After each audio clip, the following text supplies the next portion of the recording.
Hello and welcome back to the Zero Excuses podcast. My name is Kenyon Ziska. Thank you for joining us today. Today we have our Wheelbook Wednesday edition of the show.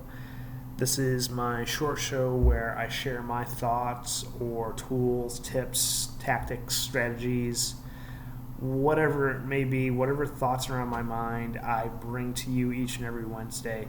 We also have a interview show each and every Monday, where I bring you guys the world's most motivated and successful business leaders or everyday people that are just busting through their excuses and achieving big things and living life at the highest level possible. So today's topic is my top 3 tools that I use on a daily basis that I use to build discipline into my life.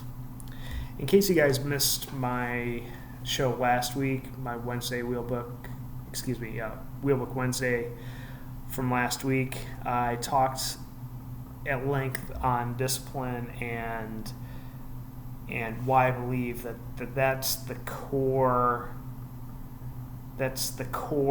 tenet that we'll be talking about from here on out, because I truly believe that to live as a zero excuses life, you have to have supreme discipline, and that's what the conversation is going to be centered around. So if you guys missed last week's show, just go back a week and listen to that show. It's a quick listen, and I talk at length on discipline. But today, like I mentioned, I'm going to be going through my top 3 tools that I use on a daily basis to ensure that I have supreme discipline day in and day out. So the first tool that I want to talk with you guys about is that you need to systemize your day in what I call battle rhythms. So I'm going to go through 3 examples of battle rhythms and how those look in my life. So I have a morning routine. I have 4 daily imperative goals that I must absolutely crush. And then I have an evening hot wash-up, or some people might be familiar with the term after-action review.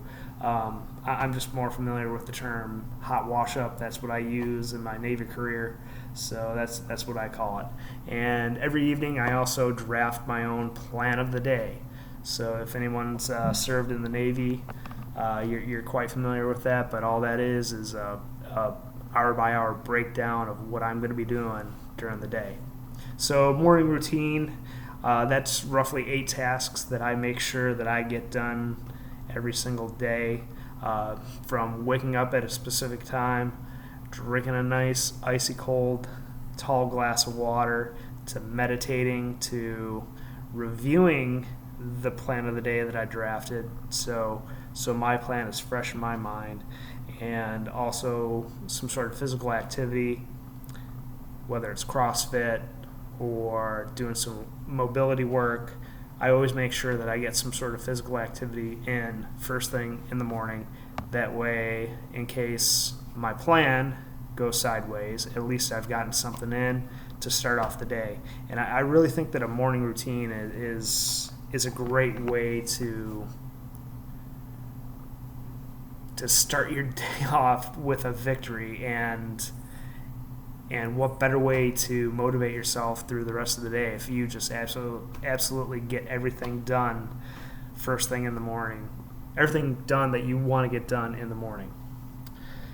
So my 4 daily imperatives, those are just my no shit things that I must get done. Not to say that there's more than 4 things that I get done on a daily basis, but those are the 4 most important things that I need to make sure that I get done during the day. And then my evening hot wash up is just my review of the day. Did I execute according to my plan?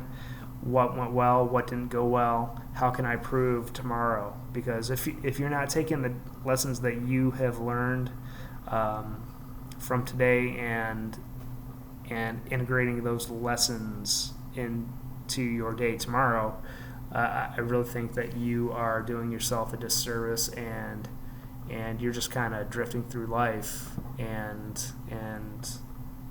leaving things to chance. So the second tool that I use, and I'm using the term tool loosely here, is that I constantly embrace discomfort.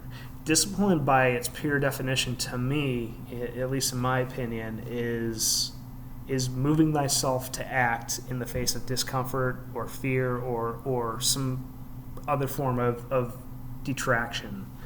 So if you aren't embracing discomfort, how else can you build discipline into your life?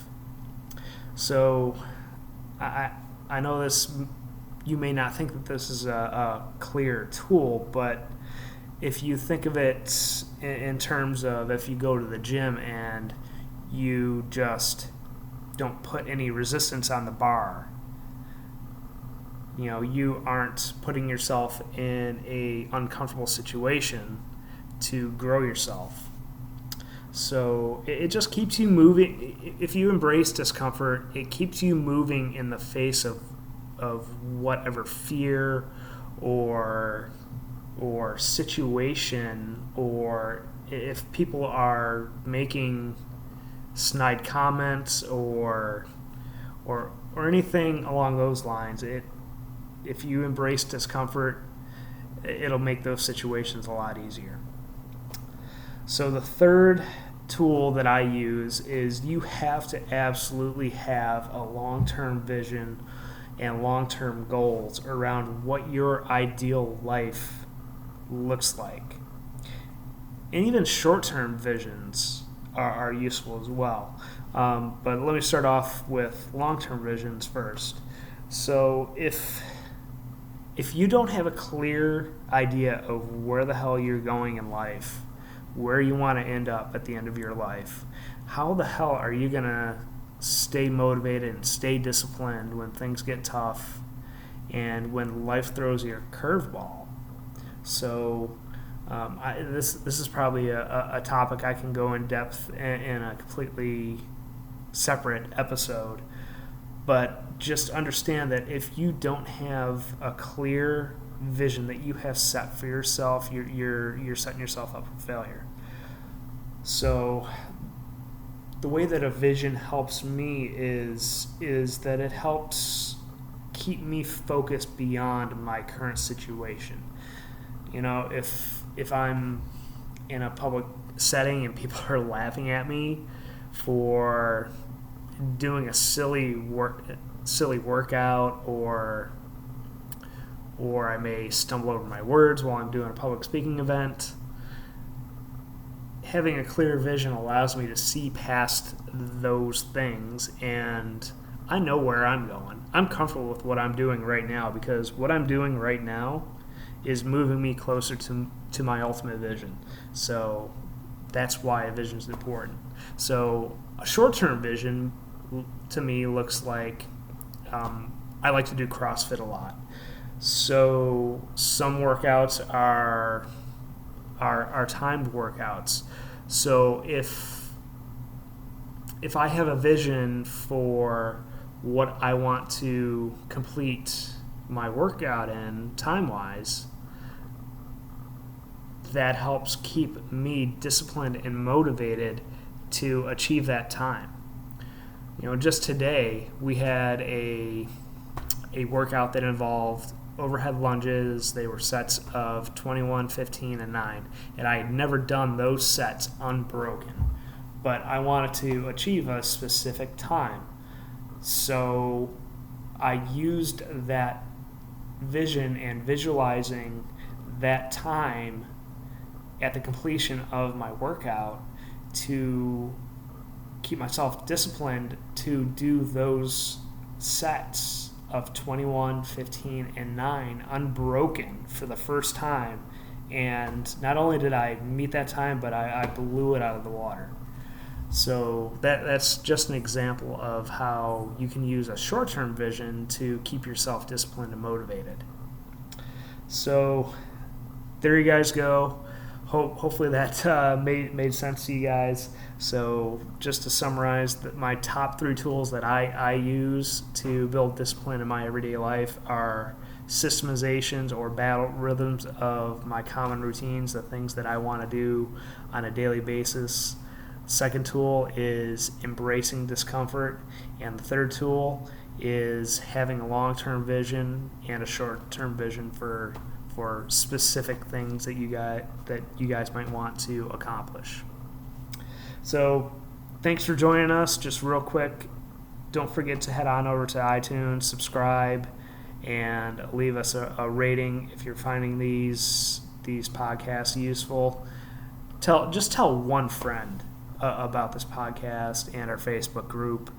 That just helps me spread the message about what we're doing here with Zero Excuses and just living our lives and